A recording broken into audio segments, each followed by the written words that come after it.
Hey everybody, what's going on? Hellmite here, bringing you another video from Grab the Lantern today. Today I wanted to talk a little bit more about Arcane, and specifically Season 2, and which characters we may be likely to see introduced with Arcane Season 2. Now, I did make a video about Arcane Season 2 a while back, while Arcane was actually still airing, making the assumption that Riot would region hop after the first season was done and visit other places besides Piltover and Zaun. That was obviously not the case, as was evident the second I finished watching Season 1, so, that video, that discussion, unfortunately ended up not really going anywhere. So, but this discussion, I think, does have the potential to bear a lot of fruit, as we know it's going to be in Piltover and Zaun again. We know some of the potential plot threads that may be picked up in Season 2, so I feel like we have the opportunity to actually have a fruitful discussion about which champions and which characters we may see in Arcane Season 2. So with all that said, let's go ahead and count down my top 5 characters that I expect to see in Arcane Season 2. Starting off with my number 5 pick, which is Blitzcrank. Now,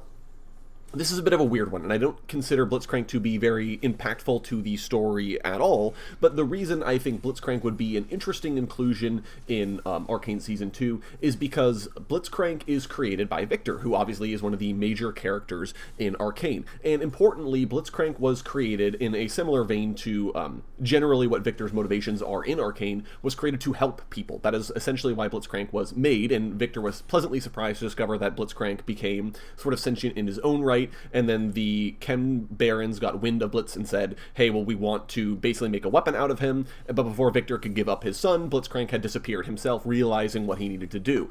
Now, obviously, this entire story doesn't necessarily have the time or the screen space to resolve in Arcane, but I think it would be nice to, at the very least, get the indication of Victor building Blitzcrank. This is sort of the direction he was heading at towards the end of Arcane Season 1, which was, we tried to do we tried to do too much too fast, and that's why we ended up making mistakes. But if he sort of backtracks and says, what if we find a way to make a Hextech creation that can do good for us, maybe that's a way in which we can actually, do some good here, and he creates Blitzcrank in that regard, right? I think that would be maybe an interesting way of Riot being able to, or the writers, conversely, being able to add this character in. I think that would be really kind of fun, and so that's why I think Blitzcrank has the opportunity to show up, even if he's not a tremendously impactful character. Moving on to the number 4 character that I would like to see in Arcane Season 2, it's Ziggs. And this is a weird one, but let me explain. Heimerdinger, I think, is a character who was in Arcane Season 1 who kind of got done dirty. He just kind of shows up and gets bullied by Jace, and even though he tries to speak words of warning, he is eventually and ultimately ignored in favor of the city pursuing Hextech. And now, as we all know, Heimerdinger in any other game that is not Arcane has been very much so a character that is a slightly eccentric but still very brilliant scientist who works with Hextech. So it seems very odd to me then that Heimerdinger is so diametrically opposed in Arcane to Hextech and to everything that Hextech promises. I think the show needs some way of getting him to be closer to like he is in games, and I think that Ziggs is actually the perfect way to do it. Envision this. Heimerdinger, who is hanging out in Zaun talking with Echo, basically meets up with Ziggs, who maybe Ziggs calls him, cousin or long-lost brother or something along those lines. But Ziggs has come to see how Heimerdinger is doing in the City of Progress, and while he's there, he realizes Hextech is a thing, and Ziggs says, oh my god, you're not working with this stuff, this looks awesome. And basically Ziggs has enough exuberance and impetuousness to drag Heimerdinger down the path of Hextech innovation, right? If Ziggs starts working on stuff and demonstrating how useful it can be and how it can be controlled, then Heimerdinger all of a sudden can say, oh, this is something that actually we can use. And this is sort of the direction Heimerdinger has gone in any ways after talking with Echo and Echo's people, and I think Ziggs would then be a fun foil for Heimerdinger to be able to say, oh, okay, cool, you can use Hextech to make good things, and you can use Hextech to better people's lives, and Ziggs can be the way for Heimerdinger to drag himself down that path. Obviously, they eventually have a split, right? Ziggs' propensity for explosions have some utilitarian value, but they're not that utilitarian at the end of the day. So you do have some sort of conflict that can eventually lead them to have a falling out, similarly to the Ziggs and Heimerdinger comics, but at the very least, it gives Heimerdinger a bit of storytelling opportunity in his own right, and can help the character match a little bit better with where he is in other games, like Legends of Runeterra or League of Legends. So, would love to see this happen. Obviously, Heimerdinger, not the most important character to the Arcane story, but again, it would be a fun sort of side plot to have. Moving on to my number 3, and we're starting to talk about characters who I think have more storytelling opportunities, it's Warwick. This shouldn't surprise anybody. Warwick was teased at the end of Season 1. There was a very brief cameo, so regardless of whether or not you subscribed to the Vander is Warwick theory that's been going around, suffice it to say, at this point, Warwick is a Chekhov's gun, right? I have shown Warwick in the show, and so for Warwick to not make an appearance in Arcane Season 2 would be basically the writers leaving money on the table, leaving opportunities on the table, not doing anything with it.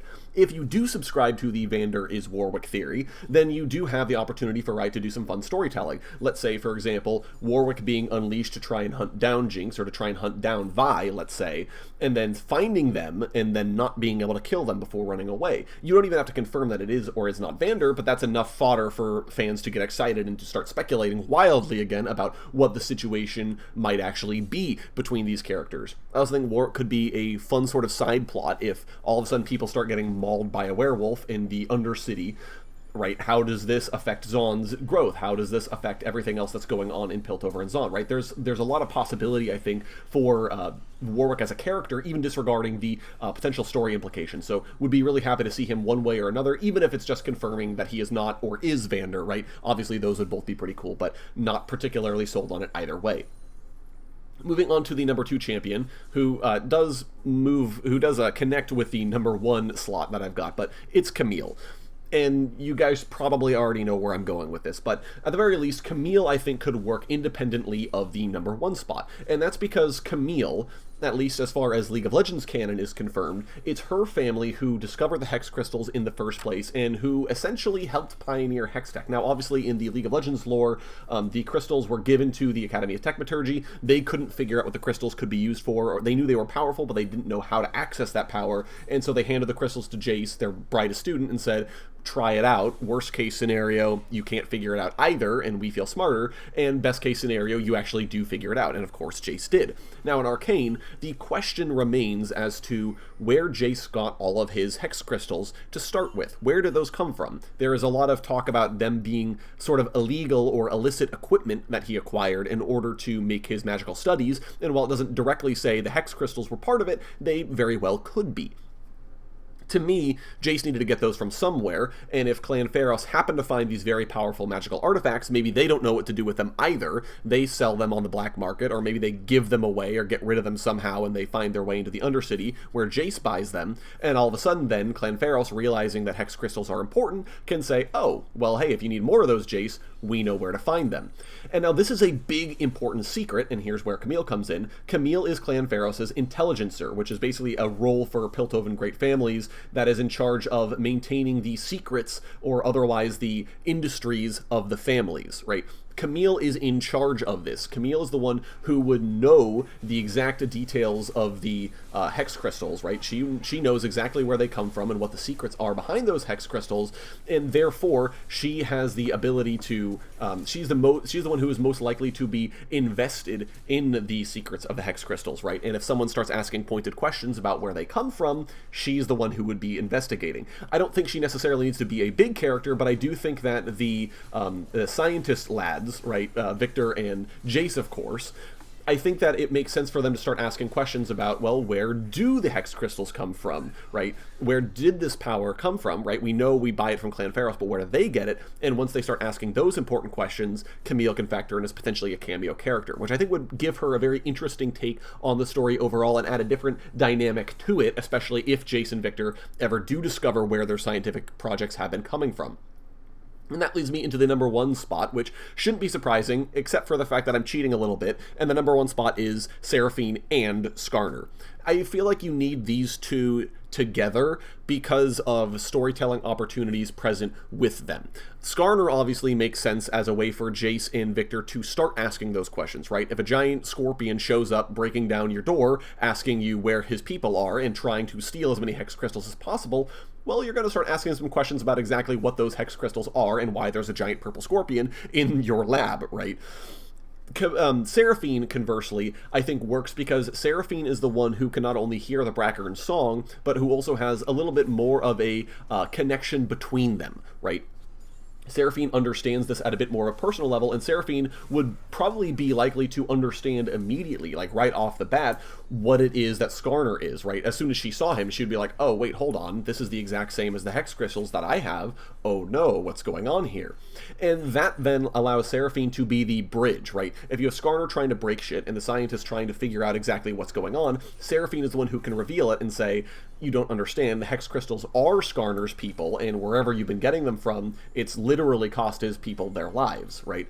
And then that leads to a fun sort of story where Jace and Victor have to realize exactly what they've done. Maybe Victor's the one who says, well, we couldn't have done any of this without the Hex Crystals, we still have to find the way to do good. That's a potential way for you to cause the break in their relationship that needs to be coming in this next season, or I think the writers are going to, again, leave a really important possibility off the table. It gives you more influence for Camille to actually show up and do some things, as if you have a young girl running around telling people the truth behind the Hex Crystals, well, she won't want that secret to get out because otherwise it affects her family adversely, right? There's like a lot of possibilities here. The one reason I think this is not likely is because it is a lot of story and a lot of new characters being added, and Riot's basically made no secret about it that the most important part of Arcane has been for the Vi and Jinx story, right? That's why most people are here, is for Vi, Jinx, and by extension Caitlyn. So maybe you don't have the sort of story bandwidth to tell this whole Brackern Hex Crystal story that I've been talking about, but Jace and Victor are important characters, so I do think you could still make an argument for it.